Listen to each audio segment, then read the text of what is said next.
My daughter did not really understand this, and it was No, I was totally opposed to it at that point. sweet. How did you feel the first time you saw him? I was astounded. It hadn't realized. It only occurred to me, I'm not speaking to just any ordinary person. This is a very unusually beautiful man who gave of himself to all of us.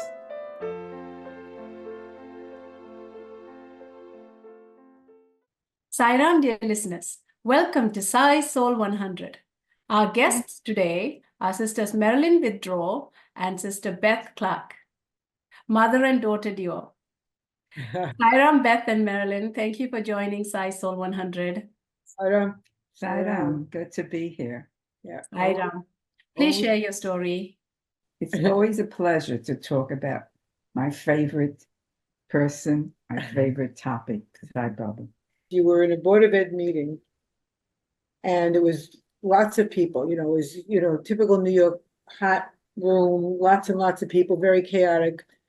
And you said that you saw June and she was just sitting there. She was just calm and composed. And you asked her, how could she be so calm with all this chaos?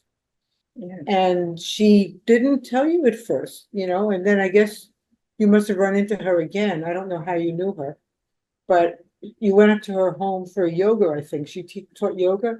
Yes. And you went to her home, her apartment for yoga, and there was an altar for Baba. And you said, is this the reason that you're so calm? And that's when she gave you books, and probably the typical books that Westerners start with, Hislop and Morty, and that's what started it, right? Yes. But the beginning was June. Yes, and the book that was Sandweiss, that's right, Sandweiss. And the other one was Murfitt, right? Or Hislop. Hislop. Yeah, there were two books that all Westerners started out with. Hislop was very much involved with Baba. And then I would go to meetings every week the Manhattan Center. The Manhattan Center. And Hal, you went to Hal's home also, but that was in addition to Manhattan Center. Yeah. And Hal was instrumental in keeping us all involved. At his home, we would meet at least once a week. And more stories would evolve. And I became extremely interested, and my life was changing. And this made for a steady flow of conversation between me and the people that I was meeting through the group. And it was exceptionally beautiful to be in his midst. At that time, they were talking about going to visit India and meet him. And I was all very excited. My daughter did not really understand this. And it was, no, I was totally opposed to it at that point. Not just and she in fact thought it was a cult. Yep. And I knew that this was not something just made up. It was so, and I had to learn it by being there, not by just hearing it. And that was how I started with him. And I would go, and then that was only the first visit to meet him. After that, we would go periodically, a group of us, and Hal Honig was very much instrumental in getting us together and living there. How did you feel the first time you saw him? I was astounded. I had never really known any Indian people. And it was hard for me to even think about him at one point. Then one time, a group of us from the Manhattan Center were going on a trip to him. And there I was sitting in front of what I recognized was God. It hadn't realized. It only occurred to me, I'm not speaking to just any ordinary person. This is a very unusually beautiful man who gave of himself to all of us, made us feel comfortable. And it was a feeling I never had a feeling of of disturbance or anxiety. I was at ease all the time. So I have a question. So after especially your first visit to see Swami, and then you came back and Beth was there to pick you up at the airport, and you knew Beth was not understanding what you had been going through or what your belief is. Beth, how did you start believing in Swami then? Oh, Not then. it was not then at all. It wasn't until the late 90s. And my husband was diagnosed with cancer. And a friend of mom's came from Arizona. She said to heal him. Now, she was a devotee friend. And what she meant was to heal him spiritually. And we just spent, I think she was there for several weeks, couple weeks. He was in the hospital. He was in the hospital, and then he would come home, and we'd stay in the hospital with him, and we'd stay at home with him. But it was just something about her and just talking with her that I slowly, I don't know that I was believing that he was God at that time, but I was less resistant, more open to hearing. And I don't even know that I would have thought that he was God until my husband did pass. And later that year, Mom went to India, just for several months to go to the ashram. And I joined her at the end of that year. And that was the first time, it was obviously my first visit. And he came right up to me. And there was something about the way he looked at me that just kind of melted my heart. And I think that was when I was not doubting anymore, I guess. It's the best way to the first say, time that I recognized that she understood that I didn't have to be uncomfortable because she was there. Because prior to that, I never talked about him, knowing that she thought it was a fake falsehood. People come to Swami when he calls us. So he knew my heart was ready, was open to him. But what really brought me or kept me with him was his emphasis on service, because I've been a volunteer my entire life. And to me, his teachings were totally jived with my own belief system. And so it was not, once I got to understand what he preached, if that's the right word, it was in line with what I already believed. So it was very easy for me to then accept him. And we were in Bangalore, and we got in for an interview. And at the time, I've always been very fortunate in the jobs I've had. They've been jobs that I've loved. So either in science or in the nonprofit sector. So I've always basically gotten paid for doing work I loved. And this particular job was getting to me. And Baba called us in for an interview. And I said to him, I don't know what I should do about my job. I said, it's very difficult right now. And he said, you should leave and I will take care of you.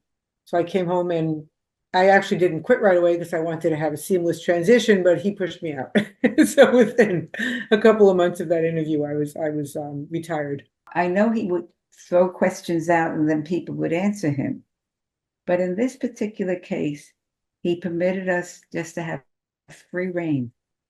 And so I decided to talk instead of listen. I was listening to everything, but I wanted very much to talk to him about my daughter. So I said, the fact that you are... You thanked him, didn't you? I thanked him very much. Yeah, I said, thank you for... So I would thank him over and over again for giving me this opportunity of bringing her here. That was the extent of the conversation. You said, come, mother. And you didn't, people were saying, he's calling you, because you were sitting all the way in the back. Yeah, and I recognized my sitting in the back told him that I was not going to clash with him, that it was okay just to sit there and to listen to him. And I called to him, and I think this is appealed to him. He whirled his hands around and he had something in his hand. He materialized The ring. the ring. I crawled back and everybody gasped. There was a room full of devotees and they all were in shock. And I sat down. And a few minutes went by, he says, "Come, mother," again with his pointing to me with the ring on my finger. And you had no idea it was you because you had, yeah, right? You know, that's right. He says, yeah. He must have called you like 3 times. And so I said, and everybody in the room was saying, "He's talking to you. He wants you to go up to see him and sit in front of him." And he said, "Come, mother." He kept saying, "Come, mother, come, mother." And then I got the feeling, this is real, for real. He wants me up there again. So again, on my knees, I crawled up to him.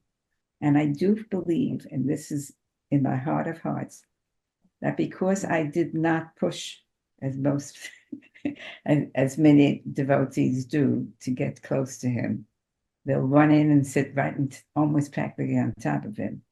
I just sat back and had my biggest smile on my face, and the only thoughts that I had, and I expressed them, was, "Thank you, Baba, for helping my daughter, for bringing her to you." So now the ring is on my finger, and he's Calls you up. He calls you up again. yeah, he takes my head Well, he goes, in his hands. Yeah, he does Yeah, he his does his ritual that he does with his fingers to materialize. right, We thought, yes. and so there he had something else to Can you give take me, it? and I've been wearing this, He materialized his pendant of Shirdi and put it on her neck. and it was his way of telling everybody who was present that he believed that he was a god, as I believed he was. No, I think it was his way of, acknowledging that, you're the instrument that brought me to him, and Yeah. and that he was acknowledging your role in his organization, for lack of a better word. So it seems like the biggest miracle for you, Marilyn, is the fact that Swami brought Beth into the fold after many, many, many years. Yes. Right. And even Beth, you seem to acknowledge the fact that that's probably one of the biggest miracles for a skeptic. Yes. But Yeah. when like you mentioned, at the time, when the time is right, Swami knows who to bring and how to bring them in. Yeah, nobody comes to him unless he calls them. And that's why, it was, I guess, 15 years at least. You had come to about 15 years before I did. Yes. And that was It's a long time. It's a long time, but that's what was meant to be. Yes. And Marilyn, you were pretty clear in your understanding that you want to continue to believe in Swami. You knew something in your heart that he was God, and you were not swayed by any other comments, but at the same time, you kept it quiet and you are not comfortable talking about it. But then the moment Beth came with you to India, the gratitude to Swami shows, because now you're free. Not only was I free, I always felt like I was a free person, but I felt free to be in his presence and not having to say a word, because he knew what was in my heart. It was interesting, that first interview, the first trip that I made. We were sitting at one point in the hall, and there was a young woman and her mother sitting behind us, and they were supposedly from the Bethesda Center. And I didn't know anything about centers at the time, and I remember asking, "Where do people meet?" I told her where I was from, and she mentioned the Bethesda Center. So when I returned home, I went to the Bethesda Center, never saw that woman and mother and daughter, asked people, and this, I remember the daughter was exquisitely beautiful, just a real stunning, sweet, but also a beautiful, beautiful woman. Described her and the mother to people as I met them. Nobody had ever heard of them, ever heard of them at the center. But again, that was Swami bringing me to the Bethesda Center. But I got to the Bethesda Center, and and it was very strange at first, as you can imagine, because it's all of the you know what centers are like, with men and women sitting separately and no shoes and singing these songs. But luckily I'd been to the ashram first, so I was a little less, I was more receptive than I would have been otherwise. Yeah. But I thought that was always a fun Leela on Barbara's part that it got me to Bethesda Center that way. I know that both of you are very deep into SSEHV. How was it like bringing SSEHV into your classroom? It was incredible. I had to pull children out of their room and their teacher to bring them into my room. As a result, I knew that I had to have the children relaxed and happy to be there, which was not the case. The first time they came in, they were throwing things around the room.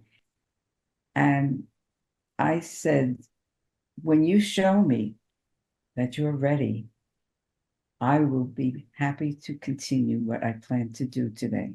That's it. Meditation was very important, to have them sit still and just listen to my voice and follow through. That was extremely important. I could not teach with the way they'd like to be taught, which meant playing games or throwing balls or whatever. This time they were out of control because it was a completely new setup for them. And I recognized that. I said, when I recognize that you are ready to work with me, I will tell you, but it may take a while. So every day for the next 5 or 6 days, when I had still had to bring them into the classroom, take them out of their room, are we going to do it today? Are you going to work with us today? You know, what you had in mind? I said, no, I don't think you're ready. And that worked like a magic. They just came in quietly, sat down, and waited for me to tell them what was going to happen next. And I know Baba was with me the whole time. These were the kids that had difficulty learning, right? So what did you do in the class to make these children who are being chaotic, 5 days down the line or 10 days down the line, they are now coming in quietly and actually listening? What did you do in the class for them to get to that?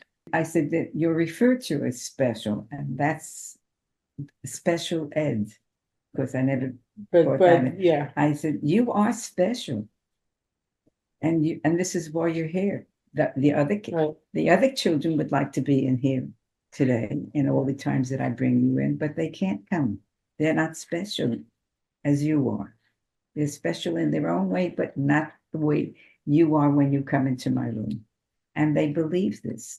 And you could see it in their faces, in their attitude, in the way they walked in, the way they sat down. Everything changed.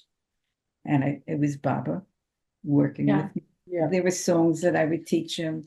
And so I'd say, we can sing the songs quietly, but no rushing around, not throwing things up over the air. This is the way they were. These were very disruptive children. And that's why the teacher was so happy to have me take them out for an hour. So can you just give me a list or something that encapsulate what an EHV lesson would look like? Well, you start out with one of Baba's values. So it'd be truth, love, peace, right action, and nonviolence. And they know it's on the board. Yeah. And then you have one of the aspects of that value. So let's say we're talking about love and compassion. So compassion would be the aspect, what we used to call sub-values, would be the aspect of love. And so every component of the lesson has to do with that aspect. And of course, there would always be discussion. And the song, the kids would always involve themselves in singing and, movement sometimes. And there'd always be an activity, which again would reinforce the nature of acting compassionately. So this is what... and the children knew to expect it. That's another thing. They knew what was going to, they may not know the story, but they knew that this is an order in which... Yeah, you're going to read us a story, you're going to sing, you're going to have a song. And we would sing in the hall quietly, going back to their room. See, this was amazing. These were kids that were throwing paper and touching and pushing. I said, if you want to continue to come into my class, you have to act the way you do. A nice way.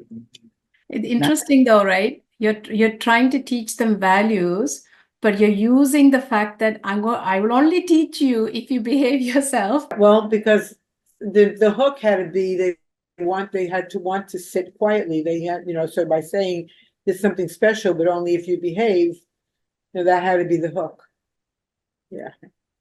And Yeah. they performed beautifully. And then I had my principal come in. He wanted to see this. And he was an impossible person. Impossible. And what he saw, he was in shock. And he wrote me up. I still have the letters. And it was invaluable. And I was pleased that it worked so well. But I knew it would, because they had promised, and when they wanted something, they produced what I thought they would do. What Mom didn't mention was she went to Thailand and studied SSEHV under Dr. Jumsai at the Thailand school. She was there for 3 months. That was in the winter. And that November, they were going to get their diplomas from Baba. And this was the last year that Baba physically handed the diploma. There's a picture of Baba handing my mother her diploma. And in the picture looks like there's a white light between her and Baba. And there's nothing, it's just, the energy, it was captured in this picture. So I accompanied Mom when she went to get a diploma, and it was something about being in this milieu of teachers that had gotten trained in SSEHV that made me realize this is what I wanted to do. And I'm a biologist by training, so I've never ever wanted to teach. I never taught or, did anything like that. But I realized that this was really my calling, that I truly wanted to impart Baba's values. And I started in SSE, Sai Spiritual Education, because I recognized that I needed to learn the program. And I also felt that as a Westerner, I had a easier time as I'm getting into the community. Yeah. So once I learned the program, I could then bring it into the community, SSEHV into the community. So that's what got me started. Truly a remarkable program. And, and now that's just why through the Institute, we train people to bring this to the community, because that's so important. Because I've taught all the way from kindergarten through adult in the community. Yeah. And you also go to prison systems, right?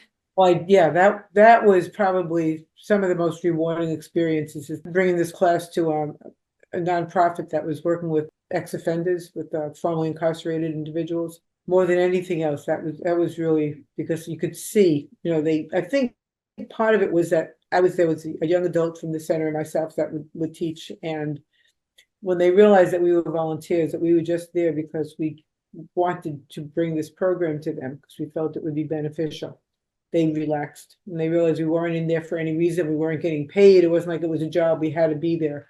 It was just that we so believed in this program that we wanted to share it. And there was a huge transformation in these men.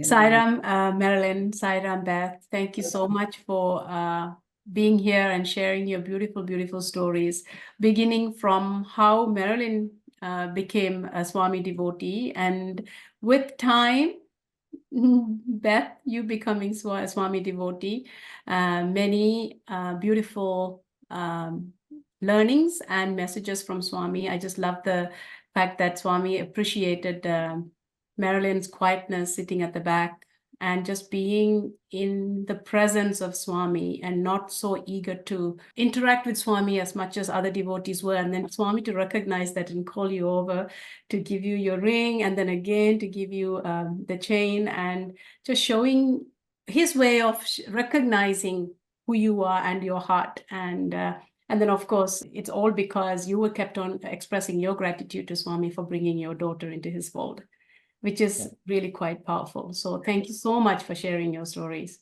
Yeah, Sairam, Peter. Thank you so much. Sairam. Sairam. Yeah. Sairam, dear listeners, thank you for listening to Sai Soul 100 with Sister Marilyn and Sister Beth. I am Prabha Swaminathan. Until next time, Jai Sairam.